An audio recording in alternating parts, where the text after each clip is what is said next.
Sometimes it takes all of our energy to just breathe, and that's totally okay. It's hard to get out of bed on bad days. Today on Our Space, we learned that bad days slowly get better. Deep breaths. I'm leaving her after 6 months of trying. My 33 male wife, 33 female, cheated on me in December. I walked in on them at his house as I knew what was going on. It was my stepdaughter's father. I have been kicking him off our property for years and keeping his anger in check. I spent all day taking care of the house, the pets, the yard, and her daughter. For a female. When we got married, she had me donate my beater so I could drive one of her cars. I even did a little part-time work on the side at the law firm she works at. My days began at 6 a.m. and ended as late as 2 a.m., some nights because of all the chores I was responsible for.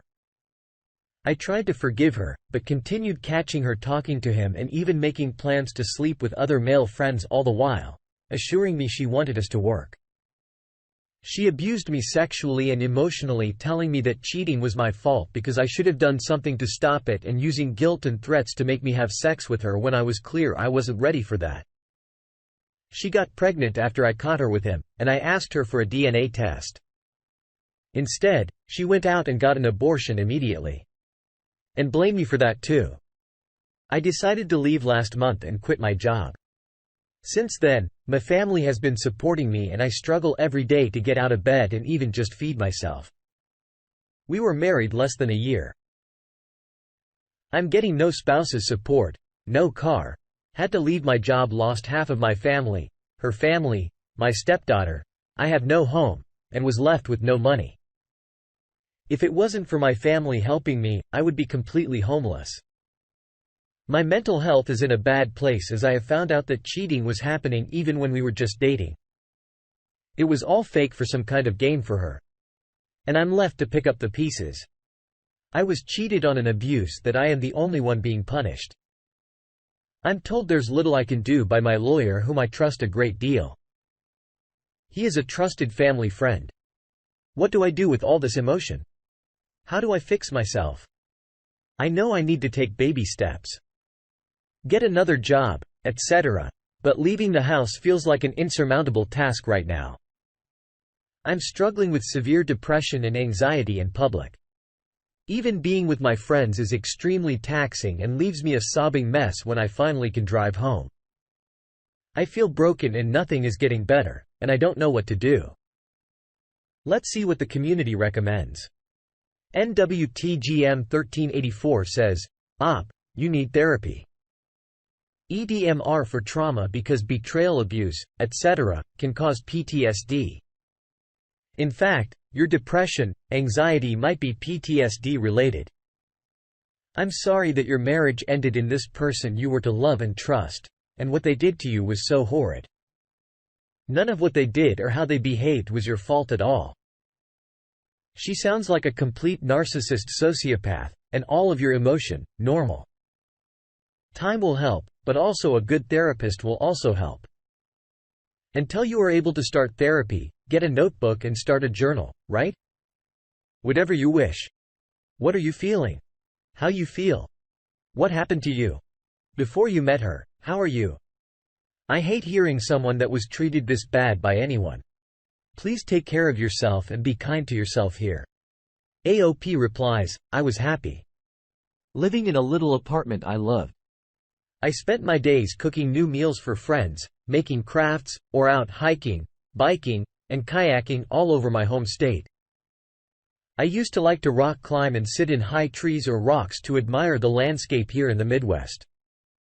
I saved my money and traveled to Scotland and Germany with dreams of going to see Siberia someday. The other day, a good friend and I sat out on a flooded quarry in kayaks, ate wild grapes that were growing on the shoreline, talked about apes, and reminisced for hours. It was the happiest I've been in a long time, but it still sobbed all the way home that night. I feel like I'm drowning and that person I used to be is dead. And I'm just faking it. I will see what I can do about therapy once I get a stable job going. I have a notebook going already too.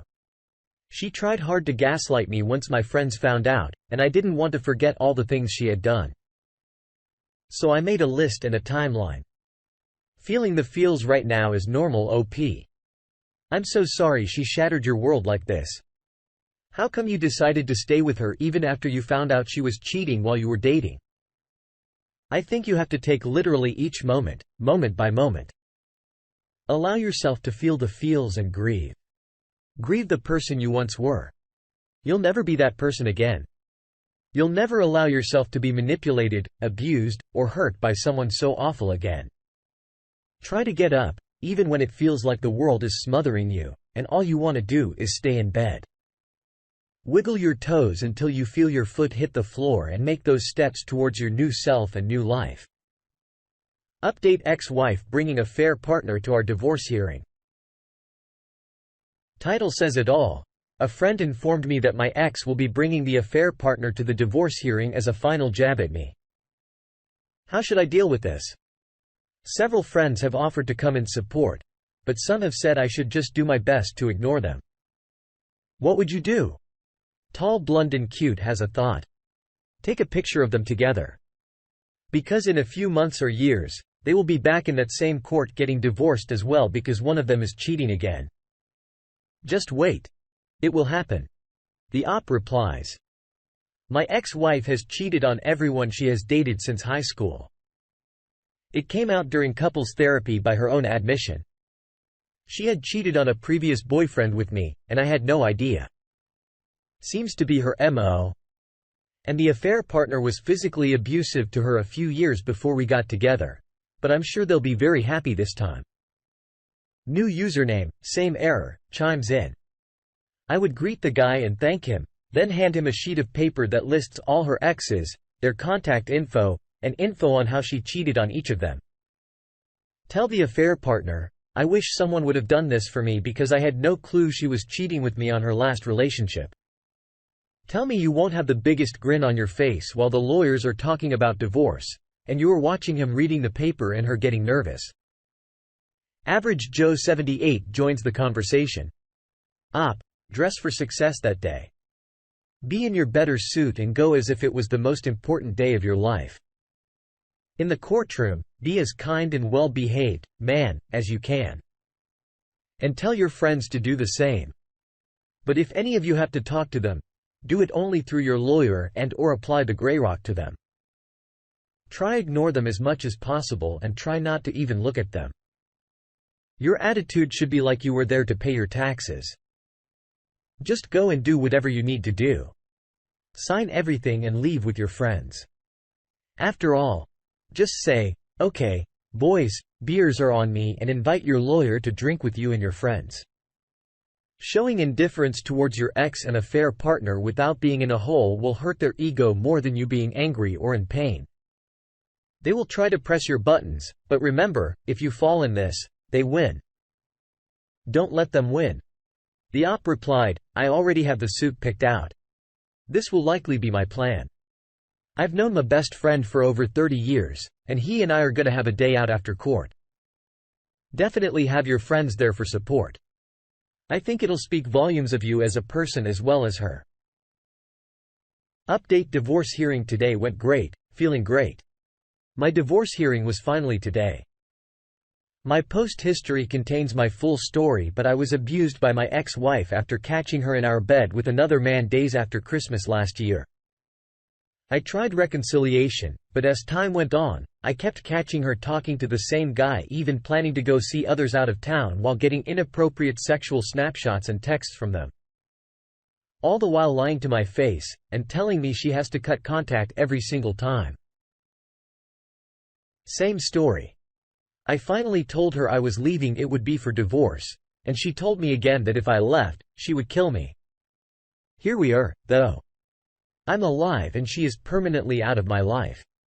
I came home from the courthouse and hit a few new maxes in the gym and am all around feeling great. She doesn't know where I live, moved out of town, and she doesn't know where my new job is.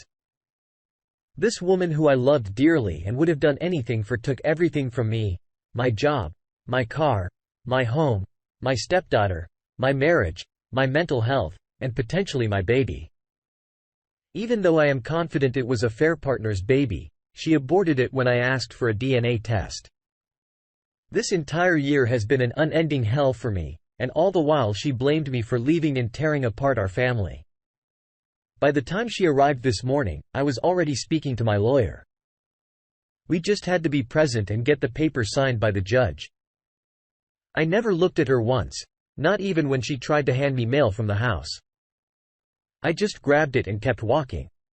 I did notice that a fair partner didn't come with her. Odd, since she had been saying to mutual friends he would be coming with. Everything proceeds fine. I was stressed and emotional on the inside, but I kept a gentle smile on my face and kept my spirits high. She was sounding like she was about to cry, but I never looked.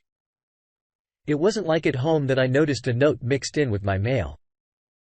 A fair partner wasn't there because he got some other girl he was seeing pregnant. I tore it up and threw it away. She had a loving husband and she cheated, lied and hurt me till I left her, and she did it for a loser that was seeing other girls anyway. The cherry on top is that a fair burner hates being a father. He is lazy, beat my ex-wife when they were together, and drops his daughter off with his mother anytime he has her. She called him by his first name and called me dad because she barely knew the guy. His own mother cried on Christmas while we shared a drink because she was so happy her granddaughter had me in her life. This new baby will destroy his life even further. My only hope is that whomever he is having this baby with gets away from him ASAP for the baby's sake. Despite how high energy I am, I feel very alone today, and I'm bouncing between very happy and very muted. Sorry if this is all over the place. I'm just feeling very strange. I thought it would feel better, but if I'm being honest, I wish none of us were suffering. The community reacts, first with Bell 17. While this chapter of your life is finally over, it's emotional for sure. It's sad that all of this happened, but it's not in your control. The only thing you can control is what you will do next, but take your time to relax and breathe a little. I'm sure it was a tough road. You deserve a break. Me Too Neither says, you're allowed to grieve. You're allowed to be sad. It almost sounds like you will miss her daughter more than her. I get the impression that you enjoyed being a dad. There is still time to find someone who will be all in just for you. I started over at 32. I was found by a truly amazing woman. We've been a couple for 26 years, married 24. Live Maze 6410 says just grieve the marriage and take it one day at a time. That's honestly all you can do. I hope you have a support system in place. Older men rarely do, unfortunately, but maybe you do. Or it can change it. Post here as well for support in venting. This part of your life is over. Don't look back.